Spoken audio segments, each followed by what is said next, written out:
Hello. Good morning. This is Afeoba Obasi, once again bringing you another lecture or important information that you need to use and reprogram your life for better purposes, better achievement, and all of that. So, like I said in my yesterday's video, that I will chip in a little bit of the farmer's principle. The farmer's principle. When you understand the work of a farmer and the essence of a farmer, you would understand how life is actually very blessed. So briefly put, a farmer walks into a forest. He goes through the pain of tilling the soil. For starters, he will clear the bushes and then fell the trees and then burn and then till the soil and then plants the seeds and then monitor the seeds as it grows, and then he will water and then the seeds germinate, and then he will do weed management, and then he will prune the plants to make sure it's growing well, and then it will guide against pests and infections, and then the plant grows. When you bring your head together and think about the process, you understand that it is a very tedious process, a whole lot of work being done. Then the farmer patiently waits, depending on the type of crops, for sometimes months and sometimes years. And every farmer has a knowledge of the gestation period of every plant, the fruiting cycles, the fruiting seasons of every plant. And then when the farmer waits till that time and the crops begins to bear fruit, the farmer is excited. It's at that point that the farmer begins to harvest, to eat, to sell and make profits. That is for the one that goes successfully. And let's put a twist. Imagine that the farmer goes through all of these and then at the end of the day, the crops refuses to bear fruit. The farmer suffers a shame of loss, hunger, and all sort of things.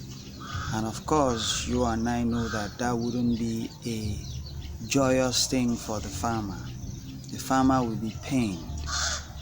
The farmer will be sorrowful, because it may also force the farmer into beggary, to beg for survival through the next season.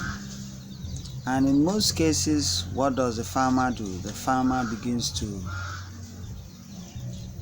uproot these crops so that the farmer can replant in hope for productivity next year. Do the reasoning in your head, and when you are done, come to understand this, that the land is life. The farmer are your ancestors, your Bodhimana. The crops is you. The essence, the farmer, which is your Bodhimana, your ancestors, planted you, went through all the stress and process to put you in place, is because they want profit. They want representation. And in the case when the crops, which is you, refuse to yield fruits, you have caused an immense pain to the farmer, who will at that point begin to regret all the effort he or she puts through. The same regret your ancestors feel when they see that you as a son or a daughter is not representing them, is not feeding them, is not standing up for them. They feel this intense regret and pain. And that is one of the reasons that we go through several setbacks, because those pains and things you go through is in the process of a uprooting, unplugging you so that another can be put in your place. But I really forbid it for you that you become so useless that your ancestors and your family deities, Mendem and Ogoreman, will uproot you to put another in your place. I pray that you become so productive, attentive to the essence why you were planted, that you get to the understanding now that for every farmer who farms to have crops that yield fruit for its benefit, will be excited when the crops yield fruits. So will your ancestors be when you also are productive. But when the farmer doesn't have the fruit, he is sad. So are your ancestors. They will be sad. They will be disappointed. This message may not be as lengthy or may not be as heavy, but most times the truth about life comes in lightweight. But we are always waiting for the heavy weight, shaking, screaming, No, those are not how truths are being said. They come in lightweight and hence they are easily discarded. But in summary, take this home, that you are the crops. The farmer are your ancestors. The land is life. You have been placed in the middle of life by your ancestors to bear fruit, to present them, and to yield results for them.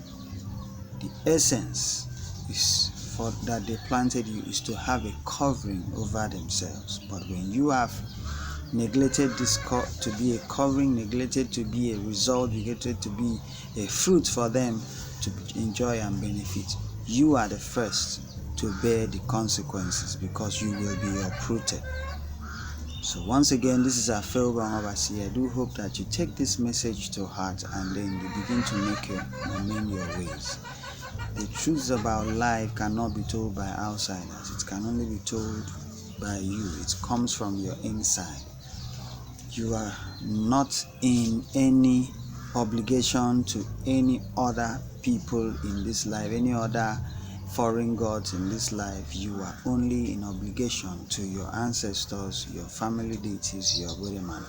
And I beg you this morning to rise to that obligation so that you will always find peace. Let me bring this quickly into your reminder that after the Sunday, the upper Sunday, which is I think 5th of Wednesday, Thursday, Friday, Saturday, Sunday. Yes, 5th of January will be our libation day. It's the first for the year, and it will be a wonderful time that you come and open the year up for yourself with feast.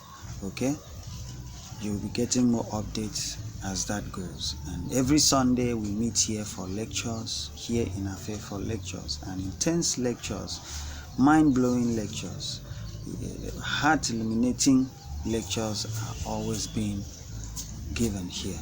So thank you and have a great day. Bye.